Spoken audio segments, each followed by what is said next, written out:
Bismillahirrahmanirrahim. Assalamualaikum warahmatullahi wabarakatuh. Kita bertemu kembali dalam mata kuliah pengantar bisnis. Kali ini kita akan membahas tentang usaha kecil dan kewirausahaan. Pada pembahasan kali ini kita akan coba untuk memahami bagaimana kriteria usaha kecil dan bagaimana mengawali usaha dari tahapan-tahapan utama dalam hal berusaha. Dipahami bahwa definisi usaha kecil atau Small Business Administration Act ini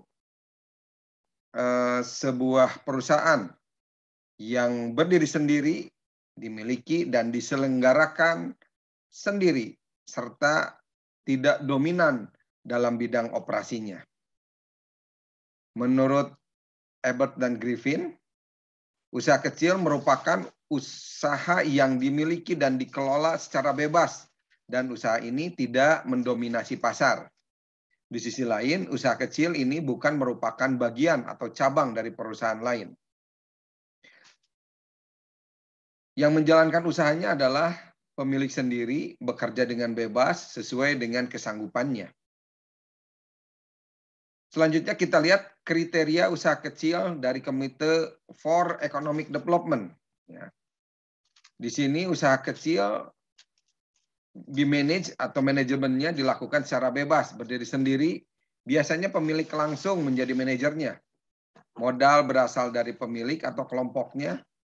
Adapun daerah operasinya bersifat lokal, si pemilik bertempat tinggal tidak jauh dari tempat usahanya. Di sisi lain, pemilik dan para pegawai tinggal dalam satu lingkungan perumahan atau pemasaran yang dilakukan mungkin tidak lokal. Dalam hal usaha ukuran besar atau kecil itu sangat relatif. Satu usaha dikatakan kecil bila dibandingkan dengan usaha yang sejenisnya di bisnis yang sama. Menurut Undang-Undang UMKM, batasan skala UMKM adalah usaha yang termasuk usaha mikro, yaitu memiliki kekayaan bersih paling banyak 50 juta, tidak termasuk tanah dan bangunan tempat usaha, serta hasil penjualan tahunnya paling banyak 300 juta. Usaha yang termasuk dalam skala usaha kecil yaitu perusahaan yang memiliki kekayaan bersih lebih dari 50 juta sampai paling banyak 500 juta. Tidak termasuk tanah dan bangunan. Penjualan tahunannya lebih dari 300 sampai 2 miliar rupiah. Usaha yang termasuk usaha menengah memiliki kekayaan bersih lebih dari 500 juta sampai 10 miliar. Tidak termasuk tanah dan bangunan, sementara penjualan tahunannya lebih dari 2 miliar sampai 50 miliar. Bentuk usaha kecil dapat dibedakan dengan melihat cara pengelolaannya, lokasi tempat usahanya, luas atau besaran tempat usahanya, komoditi-komoditi yang dijualnya, kepemilikan usahanya, berapa banyak karyawannya, dan bagaimana teknologi yang digunakan dalam usaha tersebut.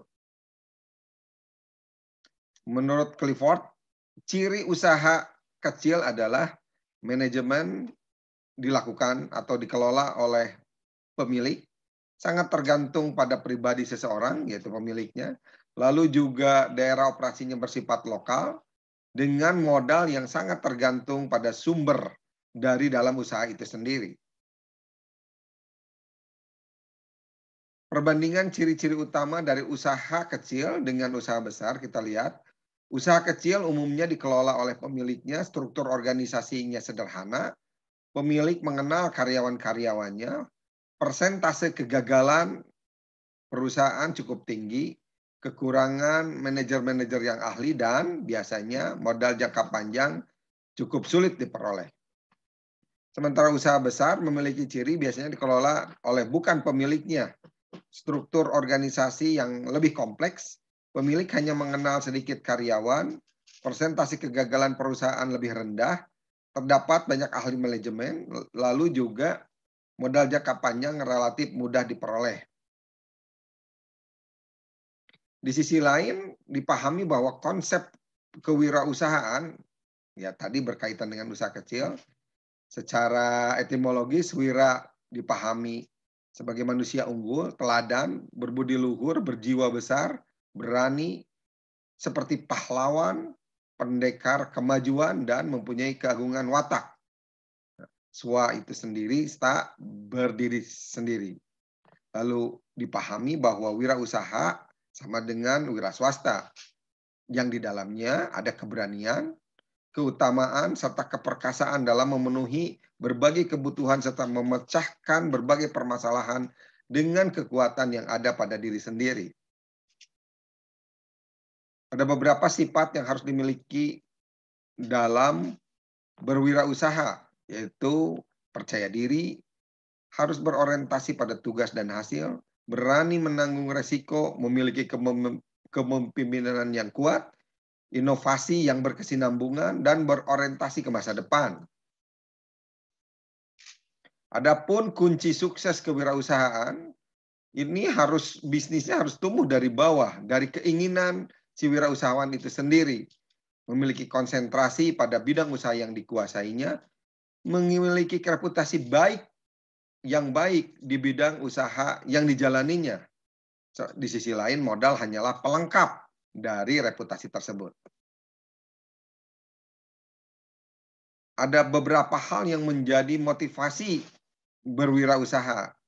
Biasanya diawali dari pengaruh teman sepergaulan ataupun lingkungan keluarga yang biasa memiliki aktivitas untuk berwirausaha. Hasil diskusi dengan teman, lingkungan, atau kolega mengenai ide wirausaha, atau juga bisa didapatkan dari pendidikan formal, pengalaman berbisnis, dan hobi yang dimiliki. Ada beberapa cara dalam mengidentifikasi peluang usaha dalam berwirausaha, yaitu pertama mempelajari bagaimana konsep impor, menyelidiki material lokal, mempelajari keterampilan tenaga kerja, melakukan studi industri, menerapkan kemajuan teknologi kekinian, mempelajari hubungan antar industri, dan menilai rencana pembangunan yang ada, lalu melakukan pengamatan di tempat lain. Dengan mempelajari impor, kita dapat melihat masih ada pasar yang belum bisa dipenuhi oleh produk domestik. Apalagi jika ternyata data impor menunjukkan kecenderungan yang meningkat. Maka bisa diperkirakan masih ada permintaan dari dalam negeri untuk barang atau jasa tersebut. Melakukan penyelidikan material lokal. Identifikasi peluang dapat dilihat dari jumlah material yang berlimpah yang bisa menjadi sumber usaha itu sendiri, melihat juga harga yang murah, lalu kualitas material yang baik, sehingga dapat terlihat kemungkinan mampu untuk mengeksploitasi dan memanfaatkan material tersebut. Yang ketiga, mempelajari keterampilan tenaga kerja. Untuk beberapa jenis industri, keterampilan tenaga kerja mungkin akan sangat menentukan. Misalkan kerajinan perak, ya ini memerlukan tenaga kerja tersendiri, ukiran kayu, pengrajin sepatu, keramik, dan lain-lainnya. Di sini juga tersedia tenaga kerja yang dapat menjadi peluang melalui penciptaan barang jenis yang memiliki berbagai keunikan yang berorientasi pada diferensiasi produk. Lalu yang keempat, melakukan studi industri.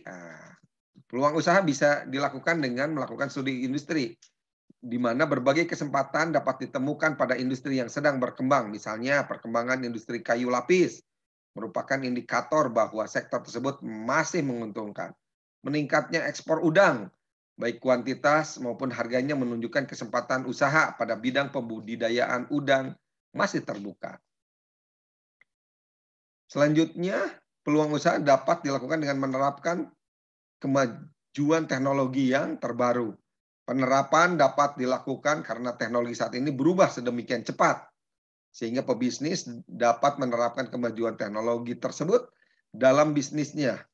Tentunya akan memiliki competitive advantage, yaitu keunggulan kompetitif, sampai pesaing dapat menyamai atau melampaui kita. Lalu selanjutnya, peluang usaha dapat juga didapat dari mempelajari hubungan antar industri.